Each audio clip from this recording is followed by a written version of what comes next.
Hello friends of the electrified charging fun and welcome to Speicher Elektrisiert, your channel all around Skoda's e-mobility. And now it is road trip time. I want to test my new model year 2024 on a longer distance trip. So I've charged up to 100%, as you can see here, 469 kilometers of range. And we're going to Germany and visit the family of my wife. And this is about 300 kilometers to drive. So basically, I do not have to recharge on the route, but I think we will do a stopover because someone needs to go to the toilet or someone is hungry, whatsoever. Let's see what this road trip brings. And if you now say, well, this is not a long distance, this is a short distance, you're right. So then wait until June. We are going to Denmark on vacation, and this is a 1,600 kilometer trip because we're going all the way up north. But today we just do this drive, do a bit of German Autobahn, and if you're interested in that, then this video is for you. We are going to a city named Ditzingen. This is near Stuttgart in Germany, and as you can see, it's 306 kilometers to drive there. And we should arrive with an SOC, a state of charge, of 25%. Let's see if this will happen or not.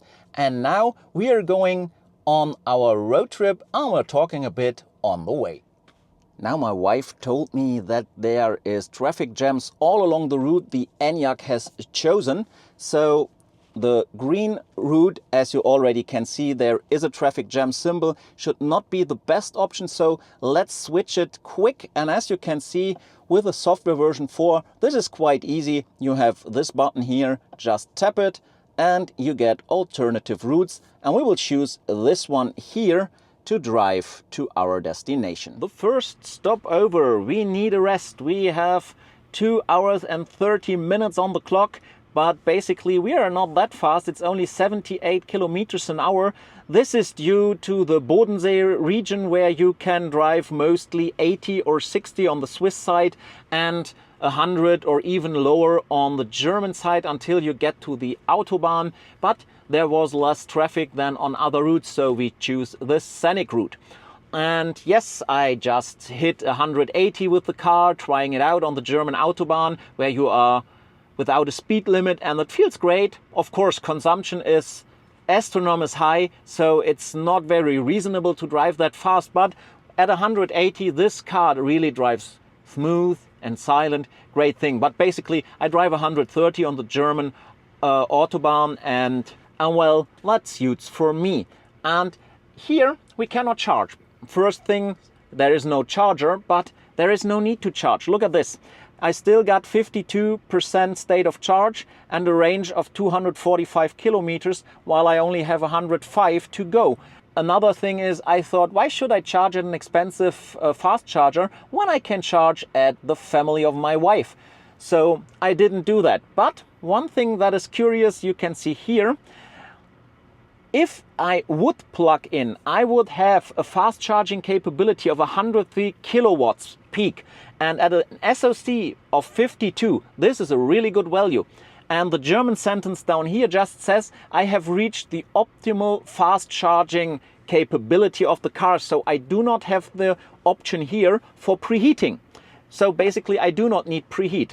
That's why I plugged in my OBD adapter and opened my car scanner app, and there you go. My battery has a temperature of 23.5 degrees. So yes, it is reasonable not to offer preheating with this battery temperature. We will rest a bit more and then we talk again when we are at the family of my wife and see what was the consumption and what the SOC estimation correct or not.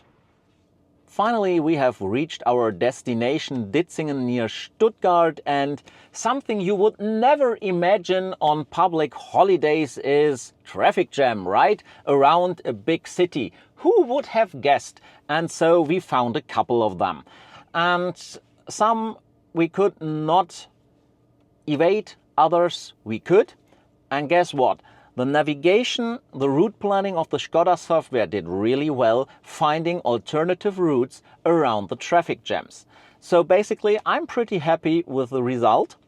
And Now let's look at some data, and there is something, of course, which is not optimal. Average speed 74 kilometers an hour.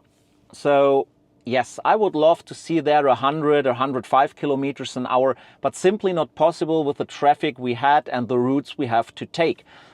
So we drove nearly 300 kilometers in a bit under 4 hours. Yes, I would have loved to see there just 3 hours, 15 minutes, something like that. But still, it is not possible on a public holiday. But look at the consumption. This is what we have as revenue from driving like this. 17.3 kilowatt hours, 100 kilometer is really a good value. And this leads to this state of charge. 33%, not 25 as estimated, but to be honest, the car couldn't know how much traffic we would find and how to avoid it, because some of that occurs during driving. So I'm not mad. And now we go to the family of my wife, where I can charge the car up with some nice energy coming from the roof, from the photovoltaic. And just have a quick look at one additional value here. At around a third of the battery, so 33% SOC, we have a fast charging capability of 138 kilowatts. This is really good. This is something we achieved basically without any preheating, because the battery is hot enough. Since I'm not that happy with the results, basically with the low average speed, I thought I put driving back home also into this video. So basically I try to achieve a much higher average speed on the way back home, and so we see each other tomorrow when we are going back. The ENYAQ is fully charged with the photovoltaic at our relatives, 99% of a charge and a range of 446 kilometers, and now it's going back home. You can see it right here, 99%, 446 kilometers, and this is the route we want to take. It's going around Ulm, not the other route on driving here, because this is the shorter one, as you can see, and now there shouldn't be any traffic jams, but let's see. And if we look at the route, it's kind of funny that the ENYAQ wants to charge here in the city of Ditzingen, where I am now, at a 38 kilowatt charger for 3 minutes. This isn't making any sense. So we will not do this charging. We will drive directly to our home base in Mels, and I will bring the proof that 446 kilometers of a range is way enough to do a 303 kilometer journey. And again, we have to make a break before we have to charge. We drove around 2 hours, and now the dog really has to get out of the car and find the next tree. So we stop over here, and this time we are definitely faster underway. It has now dropped to 98. It was 99 kilometers an hour at average. And you see it in the consumption. We are over 20 kilowatts, 100 kilometers. But look at this. We still have 48% SOC, 220 and 2 kilometers of range, and 112 to cover to get home. So basically no charging needed.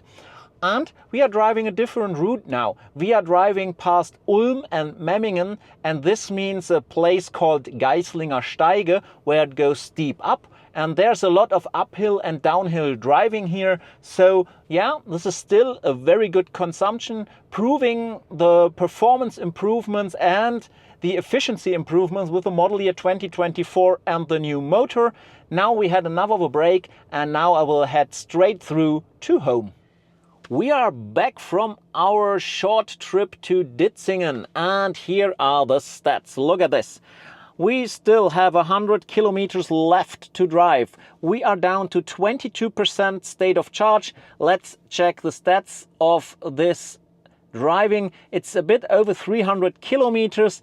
The average speed just dropped from 97 to 96 kilometers an hour, and that is 20 kilometers an hour more than on our way to Ditzingen. And you can see it here.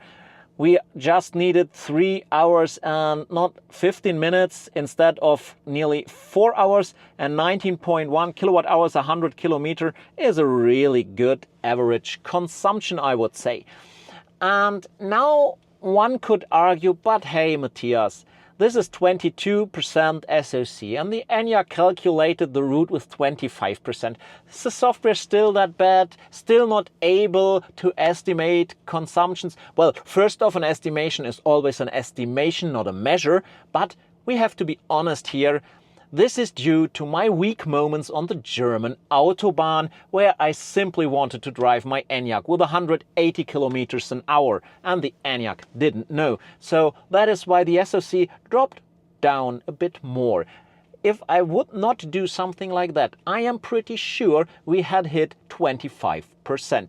But all in all, that's a really good result for this course, for this route to drive. And one thing, I already done the outro in Ditzingen because I didn't thought that I would also film the way back home, but I did. And basically you've got all information right now, so why do another intro? And so here we go, you now get the first intro from Ditzingen. How easy e-mobility can be, as shown in this video. We did not have to charge anywhere. So basically there is still a third of energy left in my car. We reached our destination quite well. I had just one stopover to go to the toilet and have a small walk with the dog. And yes, nothing bad happened. We avoided a lot of traffic jams, just drove and reached our destination. This is how it should be. And let's be honest, you do not drive 300 kilometers every day. This is already more than most people drive. And if you visit your relatives or your friends, maybe you took some of those routes which are that long. But going even more kilometers is rather the exception, not everyday life. So again, the Skoda ENYAQ has proven itself in everyday life, even if you go further. And imagine I could even drive 150 kilometers more until I need to recharge. This is how electromobility is in everyday life. It's easy and fun. But of course, not everything is perfect with the ENYAQ. On the route, I already found a couple of issues, bugs and flaws with the software, but that is content for another video. And if you do not want to miss that, then subscribe to the channel. If you loved this video, give it a thumbs up, and then we see each other in the next video. And until then, stay full of energy.